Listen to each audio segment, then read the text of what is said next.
दोस्तों सबा नकवी से लेकर के द वायर और राजदीप सरदेसाई तक आज सारे के सारे रो रहे हैं। कहते हैं कि बताइए 193 एमपीज ने chief election commissioner Gyanesh Kumar को हटाने के लिए इम्पीचमेंट मोशन पे साइन कर दिया, लेकिन फिर भी बिना किसी रीजन दिए इस मोशन को रिजेक्ट कर दिया गया और रोते रोते कह रहे हैं कि ये सिस्टम के ऊपर मिसट्रस्ट को दिखाता है। भाई अब ये सुनने में बड़ा ड्रामेटिक सा लगता है, लेकिन इनके आंसू मगरमच्छ के हैं और दावे एकदम खोखले, क्योंकि जब आप एक्चुअल नंबर समझेंगे तो क्यों इस इम्पीचमेंट मोशन को रिजेक्ट कर दिया गया आपको समझ में आ जाएगा। 12 मार्च को टीएमसीए इम्पीचमेंट मोशन लेके आती है, जिसे कल लोकसभा में स्पीकर ओम बिरला ने और राज्यसभा के चेयरमैन ने रिजेक्ट कर दिया।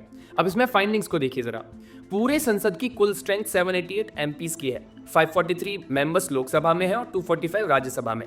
इतने बड़े संसद में अगर किसी संवैधानिक पद पर बैठे व्यक्ति को हटाना है तो आपको स्ट्रॉन्ग सपोर्ट दिखाना पड़ता है, लेकिन इस तथाकथित बड़े इम्पीचमेंट मोशन पर साइन किए सिर्फ 193 सांसदों ने, यानी कुल संसद का लगभग 24%। तो इसका मतलब ये है कि 75% सांसदों ने या तो इस प्रस्ताव को जरूरी नहीं समझा या फिर इसके आरोपों पर भरोसा नहीं किया।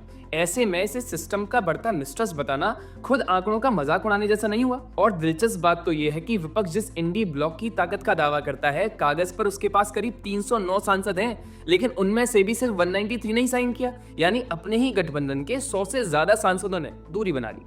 अगर आरोप इतने गंभीर थे, अगर मिसट्रस्ट इतना बड़ा था, तो फिर अपने ही सहयोगी दलों के सांसद पीछे क्यों हट गए भाई? ये सवाल विपक्ष नहीं पूछेगा, क्योंकि इसका जवाब उनकी पूरी कहानी को कमजोर कर देता है। असल में इम्पीचमेंट कोई प्रेस कॉन्फ्रेंस या ट्वीट नहीं होता। इसके लिए प्रायोरिटी लेवल पर ही ये दिखाना होता है कि मामला ब्रॉड कंसेंसस का है और आरोपों में वजन है। स्पीकर और चेयरमैन का काम यही होता है कि वे देखें कि मोशन में सपोर्ट और प्राइमा फेसी आधार है भी या नहीं है। जब नंबर ही इतने कम हो और खुद अपोजिशन एकजुट ना हो, तो ऐसे प्रस्ताव को आगे बढ़ाना ही पार्लियामेंट्री प्रोसेस का दुरुपयोग माना जाता है। और यही वजह है कि इसे शुरुआती चरण में ही खारिज कर दिया गया, लेकिन इसके बावजूद भी नरेटिव बनाया जाता है कि बिना रीजन रिजेक्ट कर दिया गया। मतलब ये लोग लोकतंत्र में हर अनसक्सेसफुल प्रस्ताव को संस्थाओं पर हमला बता देते हैं। अरे भैया, 193 सांसदों का समर्थन कोई राष्ट्रीय सहमति नहीं होती, बल्कि ये दिखाता है कि ये बड़ी लिमिटेड पॉलिटिकल पहल थी, जिसे पूरे अपोजिशन तक ने भी गंभीरता से नहीं लिया।